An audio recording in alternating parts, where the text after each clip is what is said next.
अस्सलाम वालेकुम दोस्तों, मैं आपको परफेक्ट वेब सॉल्यूशंस की तरफ से पीएचपी फॉर बिगनर्स के इस ट्यूटोरियल में खुशामदीद कहता हूं।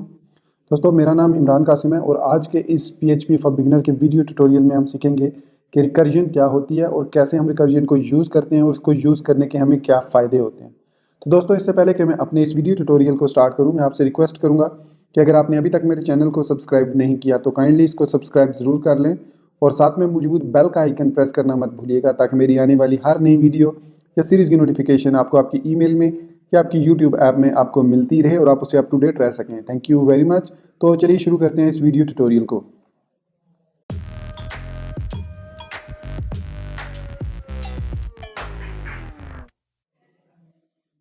तो दोस्तों, आपको मेरे कंप्यूटर की स्क्रीन पर मेरा गूगल क्रोम ब्राउज़र नज़र आ रहा होगा और यहाँ पे हमने रिकर्जन की डेफिनेशन को ओपन किया हुआ है। इसको प्रोनाउंस किया जाता है रिकर्जन, मतलब अगर मैं यहाँ पे क्लिक करूँ तो इसको कहा जाता है रिकर्जन। तो रिकर्जन क्या होता है कि the repeated application of a recursive procedure और डेफिनेशन, रिकर्सिव डेफिनेशन, या आप दूसरे लफ्ज़ों में कह लो कि एक ऐसा फंक्शन या एक ऐसा तरीका जिसकी मदद से आप किसी पर्टिकुलर पोर्शन को बार बार एग्जीक्यूट करते हैं विदाउट यूजिंग लूप और ओनली बेस्ड ऑन कंडीशंस आप उसको बार बार रिपीट करते हो, तो वो कहलाता है रिकर्जन। उसमें लूप्स आप यूज़ नहीं करते।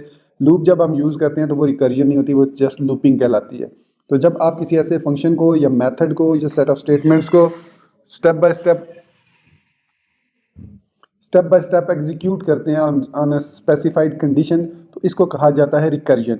और अगर हम रिकर्सिव फंक्शन की डेफिनेशन देखें, इसकी डेफिनेशन रिकर्सिव फंक्शन, तो यहाँ पे एक डेफिनेशन है कि a recursive function is a function which either calls itself और is in potential cycle of function calls as the definition specifies. There are two types of recursive function.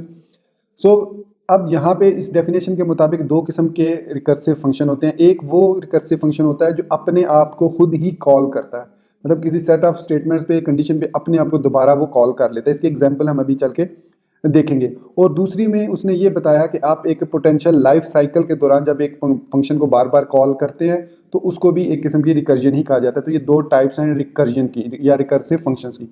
तो चलिए दोस्तों, इसकी प्रैक्टिकल एग्जांपल देखते हैं कि रिकर्जन का हमें क्या फ़ायदा होता है। तो सपोज मेरे पास यहाँ पे सबलाइम टेक्स्ट एडिटर ओपन है और यहाँ पे मैंने रिकर्जन डॉट पीएचपी फाइल को ओपन किया हुआ है जिसमें मैं आपको एक्सप्लेन करूँगा रिकर्जन के बारे में। तो सबसे पहले सिंपल एग्जांपल देखते हैं। तो सिंपल एग्जांपल, सपोज आपसे कहा जाता है कि एक ऐसा फंक्शन लिखें जो कि एक लूप के थ्रू या वो फंक्शन एक स्टार्टिंग वैल्यू और एंडिंग वैल्यू दी जाए और उस स्टार्टिंग और एंडिंग वैल्यू के दरमियान वो जो भी नंबर हैं उनको डिस्प्ले करे। फॉर एग्जाम्पल कहा यह जाता है कि 1 से लेकर 1 to 10 तक काउंटिंग को डिस्प्ले करें। ठीक है, काउंटिंग डिस्प्ले करें। ठीक है, इस सूरत में आप क्या करोगे, आप सिंपली एक लूप लगाओगे। I is equal to 1, I is less than equal to 10, I plus plus, और इसके बाद आप यहाँ पे लिख दोगे इको, और यहाँ पे आप आई लिख सकते हो इस तरीके से भी, और फिर यहाँ पे एक लाइन ब्रेक लगा सकते हो ताकि वो नेक्स्ट पे आए। अब ये जो हमारा कोड है ये प्रॉपरली काम कर रहा है। हम यहाँ पे अगर इसको रिकर्जन डॉट पीएचपी को रन करें तो यहाँ पे आप देख सकते हैं कि हमारा लूप जो है वो प्रॉपरली काम कर रहा है। लेकिन अगर यही आपसे कहा जाए कि आपने इसमें लूप यूज़ नहीं करना, स्टिल आपने 1 से लेकर 10 तक काउंटिंग डिस्प्ले करनी है, तो फिर आप क्या करोगे। तो फिर इसके लिए आप यहाँ पे एक फंक्शन क्रिएट कर लोगे। सपोज मैं एक फंक्शन क्रिएट करता हूँ, फंक्शन काउंटर। ठीक है, और इस फंक्शन में मैं क्या लिख देता हूँ, इस फंक्शन में मैं दो वैल्यूज़ पास करूँगा। एक होगी कि कौन सी वैल्यू स्टार्टिंग है और कौन सी वैल्यू एंडिंग है। ये स्टार्टिंग वैल्यू होगी और ये हमारी एंड वैल्यू होगी। तो यहाँ पे मैं अब ये चेक लगाऊंगा कि इफ़ स्टार्टिंग वैल्यू जो है वो लेस देन या इक्वल टू एंडिंग वैल्यू के है तो क्या करे, स्टार्ट में एक इंक्रीमेंट कर दे, स्टार्ट को प्लस प्लस कर दे। प्लस प्लस करने के अलावा बल्कि प्लस प्लस करने से पहले यहाँ पे इसको एको कर दे स्टार्ट को, और आप इसको इस तरीके से भी डिस्प्ले कर सकते हैं, स्टार्ट, और यहाँ पे हम लाइन ब्रेक लगा देते हैं ताकि वो नेक्स्ट लाइन पे आए। फिर उसके बाद आप इसी फंक्शन को दोबारा कॉल कर लेते हैं। तो ये क्या कर रहे हैं, हम उसी फंक्शन को दोबारा से कॉल कर रहे हैं विद सेम पैरामीटर्स। अब यहाँ पे प्लस प्लस होके स्टार्ट की वैल्यू पहले अगर हमने स्टार्टिंग 1 दी थी तो वो 2 हो जाएगी। एल्स, यहाँ पे एल्स भी हम लगा देते हैं जस्ट टू मेक श्योर, ताकि लूप हमें पता चलेगा एग्जीक्यूशन खत्म हो गया, तो लूप या काउंटिंग स्टॉप्ड। ये मैंने एक मैसेज एल्स पे डिस्प्ले कर दिया। अब मुझे सिंपली कॉल करना पड़ेगा काउंटर को, जहाँ पे हम इसको बताएंगे स्टार्टिंग वैल्यू एंडिंग वैल्यू। मैं यहाँ पे 10 दे देता हूँ सपोज। तो अब क्या होगा, काउंटर जो है इस मेथड को कॉल करेगा और ये इसकी वैल्यू स्टार्टिंग में 1 होगी और इसकी 10 होगी। तो ये कंपेयर करेगा, तो डेफिनेटली जो स्टार्ट है वो less than equal to end है, ट्रू है कंडीशन। तो वो एको कर देगा स्टार्ट को, मतलब 1 को डिस्प्ले करेगा, फिर 1 में एक इंक्रीमेंट करेगा, फिर दोबारा काउंटर को कॉल करेगा, मतलब अब स्टार्ट की वैल्यू 2 हो चुकी है। तो 2 भी छोटा है, तो 2 जब छोटा है तो दोबारा से ये कंडीशन ट्रू, फिर ये इस तरीके से ये लूप। अब देखिएगा मैं इसको सेव करता हूँ। अब मैं इसी पेज को जब रीलोड करूंगा तो यही जो स्टेटमेंट है, यही वाली स्टेटमेंट हमारा आउटपुट होगी। और यहाँ पे आप देख सकते हैं कि यही आउटपुट और आखिर में काउंटिंग स्टॉप का मैसेज लिखा हुआ आ गया। तो दोस्तों इस तरीके से हम रिकर्जन से फ़ायदा उठा सकते हैं और रिकर्जन में फिर हम लूप से जान छुड़ा सकते हैं। यहाँ पे आप देख सकते हैं कि मैंने कोई लूप नहीं लगाया, बल्कि उसी फंक्शन को खुद बहुत कॉल किया। अब इसका एडवांटेज एक और भी है, यहाँ पे मैं इसको कमेंट कर देता हूँ। मैंने कमेंट कर दिया। अब यहाँ पे सपोज कीजिए हमारे पास एक एरे है स्टूडेंट्स की, जिसमें कुछ स्टूडेंट्स की या स्टूडेंट की इन्फॉर्मेशन है, किसी एक स्टूडेंट की इन्फॉर्मेशन है एरे की सूरत में। यहाँ पे ये हमारे पास एरे है, इसमें उसका नेम है, स्टूडेंट का नेम है, सपोज मैं अपना नाम लिख देता हूँ, उसकी एज है, फिर उसके बाद उसका आप समझ लो एड्रेस है। अब एड्रेस में यहाँ पे थोड़ा सा ट्विस्ट है, एड्रेस कुछ इस तरीके से, एड्रेस फर्दर एक हमारे पास एरे है, ठीक है। और उसमें हमारे पास पहली चीज़ है उसका सिटी।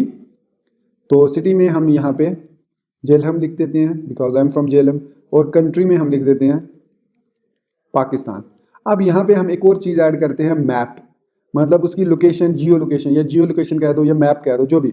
अब ये मैप फर्दर हमारे पास एक एरे होगी, मतलब अब इस एरे के अंदर एक और एरे है और इसमें हम लेट हम हमेशा कुछ इस तरीके से हमारे पास, ये मैं एक रैंडम वैल्यू दे रहा हूँ, ये कोई करेक्ट वैल्यू नहीं है लेट और लैंग की। तो ये हमारे पास लैंग है, सपोज करते हैं, ठीक है। तो अब हमने इस एरे की वैल्यूज़ को अगर डिस्प्ले करवाना हो, राइट, अगर हमने इसको डिस्प्ले करवाना हो तो कैसे करवाएंगे इसको डिस्प्ले। देखें ये तो अभी सिंपल एक एरे है, अगर इसमें मल्टीपल इसी तरह के एरे हो, मतलब ये जो एक स्टूडेंट है इसके आगे मल्टीपल स्टूडेंट्स हो, तो आप क्या करोगे। जस्ट इमेजिन अगर 10 स्टूडेंट्स की इन्फॉर्मेशन हो तो आप कैसे लूप चलाओगे। देखें मैं यहाँ पे अगर सिंपल लिखता हूँ, लूप फॉर ईच यूज़ करता हूँ, फॉर ईच स्टूडेंट एज की वैल्यू। अब जब मैंने लिखा फॉर ईच स्टूडेंट की वैल्यू और यहाँ पे मैंने लिखा इको की वैल्यू और यहाँ पे मैंने लिख दिया br, ये सिंपली मैंने एक लूप लगाया। अब इस लूप को मैं एग्जीक्यूट करूंगा जब, तो यहाँ पे एक एरर आएगा हमारा। यहाँ पे आप देख सकते हैं कि एरे टू स्ट्रिंग कन्वर्जन, मतलब हम जो एको स्टेटमेंट यूज़ कर रहे हैं उसमें जब उसने यहाँ पे नेम को ठीक डिस्प्ले किया, एज को ठीक डिस्प्ले किया, जब वो एड्रेस पे पहुँचा तो उसको पता चला कि भाई एड्रेस तो एक एरे है, तो एरे को तो एको नहीं किया जा सकता। इसलिए हमें क्या करना होगा, यहाँ पे एक चेक लगाना होगा कि इफ़ जो हमारे पास वैल्यू है वो क्या एरे है, तो इज़ एरे वैल्यू, अगर वो एक एरे है तो एक और लूप हम यहाँ पे चलाएंगे, फॉर ईच वैल एज के वी। मैं ये रैंडम वेरिएबल ले रहा हूँ यहाँ पे, और फिर मैं यहाँ पे लिखता हूँ एको के वी वैल्यू, और इसके बाद मैं यहाँ पे बी आर टैग लगा देता हूँ। और इस पे मैं यहाँ पे एल्स में ये चीज़ डिस्प्ले करवा देता हूँ, एल्स वो एको कर दे इसको, ठीक है। तो अगर वो पहले यहाँ पे आएगा, अगर वो वैल्यू जो है वो एरे नहीं है तो सिंपली वो इको कर देगा की और उसकी वैल्यू पेयर जो भी होगा, तो हमारे पास नेम और इमरान आ जाएगा। देखिएगा एज ये आ गया हमारे पास। अब सिटी भी हमारे पास ठीक आ गया, सिटी और कंट्री, मतलब सिटी और कंट्री भी ठीक आ गया। अब अगेन उसने देखा कि भाई मैप तो फिर एक एरे है, तो उसने कहा जी एरे टू स्ट्रिंग कन्वर्जन कैसे करे मैप, क्योंकि एक एरे है। तो यहाँ पे फिर हमारी प्रॉब्लम, इट मीन हमें एक और लूप चलाना पड़ेगा। तो यहाँ पे हम एक और फॉर ईच, अब चेक लगा लेते हैं यहाँ पे कि if $v sorry is array $v, तो क्या करे, एक और फॉर ईच लूप लगाए, फॉर ईच v एज, और यहाँ पे अब हम उसको x y कह देते हैं, ठीक है। और यहाँ पे अब एको कर देते हैं हम x y, और यहाँ पे हम br टैग लगा देते हैं, सिंपल। अब ये जो है हम इसको एल्स में लिख देते हैं यहाँ पे। तो आप नोट कर रहे होंगे कि कितना कॉम्प्लिकेटेड हमारा ये बनता जा रहा है, ये लॉजिक जो लूप की लॉजिक है। अब आप देख सकते हैं कि हमारे पास सारी वैल्यूज़ करेक्टली डिस्प्ले हो रही हैं, name, age, city, country, lat, long, आगे आगे मुश्किल होता जाएगा। तो अगर हम यही काम रिकर्जन के थ्रू करेंगे तो देखें कितना आसान है कि यहाँ पे हम एक फंक्शन क्रिएट करते हैं फ्लैट एरे, और इसमें हम एरे पास कर देंगे। और सिंपली हमें क्या करना होगा, हमें यहाँ पे फॉर ईच लूप लगाना होगा, ARR एज की और वैल, और यहाँ पे हम चेक लगाएंगे कि इफ़ इज एरे वैल, तो क्या करे, फ्लैट एरे को दोबारा कॉल करे और वैल के वैल्यूज़ को पास कर दे, एल्स एको कर दे की वैल को, और यहाँ पे BR टैग लगा देते हैं। ठीक हो गया। अब हमें इस फॉर ईच लूप की, इतने कॉम्प्लिकेटेड लूप की ज़रूरत नहीं रही, इसकी हमें ज़रूरत नहीं। देखें हमने कितना सिंपल कर दिया रिकर्जन के थ्रू कि अगर तो वो वैल्यू एक एरे है तो दोबारा इसी फ्लैट एरे को कॉल कर लो, अगर वो नहीं है तो उसको डिस्प्ले कर दो, सिंपल। अब हम यहाँ पे इजीली कॉल कर सकते हैं flat array with variable student. ये जो स्टूडेंट वेरिएबल है ये हम पास कर देंगे इस फ्लैट वेरिएबल को, और हम इसको रीलोड करेंगे तो हमारा काम कंप्लीट हो गया। अब आप जितनी मर्जी इसको ले जाएं डेप्थ पे इस स्टूडेंट को, हमारा जो काम है वो प्रॉपरली काम होगा। मतलब मैं यहाँ पे एड्रेस के लेवल पे ही यहाँ पे स्कूल भी ऐड कर देता हूँ, तो स्कूल भी आ गया। अब स्कूल के अंदर मैं इसकी अगर फर्दर स्कूल के अंदर सपोज एड्रेस, हाँ एड्रेस के अंदर मैं इस तरीके से ऐड कर देता हूँ। ये देखें अब ये स्कूल का एड्रेस आ रहा है, city Jhelum, state Punjab, country Pakistan.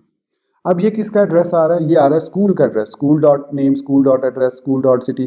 तो अब मैं इसको दोबारा रीलोड करता हूँ तो आप देखेंगे कि without any problem, without writing any further code, हमारा जो सिटी झेलम है, स्टेट पंजाब है, कंट्री पाकिस्तान है, वो भी डिस्प्ले इजीली हो गया। तो हमें कोई चीज़ चेंज नहीं करनी पड़ी। अब जितना मर्जी कॉम्प्लिकेटेड ये, जितने मर्जी हमारे पास यहाँ पे स्टूडेंट्स हों, तो हमारे लिए उनको अप्लाई करना रिकर्जन के थ्रू बहुत ही आसान हो जाता है। तो रिकर्जन जो है ये आपकी बहुत हेल्प करती है टू सॉल्व कम्प्लेक्स प्रॉब्लम। जिससे हमने देखा काउंटिंग हमने की विदाउट यूजिंग एनी लूप, जिसमें हमने फॉर लूप यूज़ नहीं किया बल्कि सिंपल हमने इफ़ स्टेटमेंट यूज़ की और हमने एक लूप क्रिएट कर लिया और एक ऐसा फंक्शन क्रिएट कर लिया जिसको हम स्टार्टिंग और एंडिंग नंबर दे के हम लूप चला सकते हैं। तो दोस्तों ये था हमारा आज का रिकर्जन का tutorial using PHP for beginners.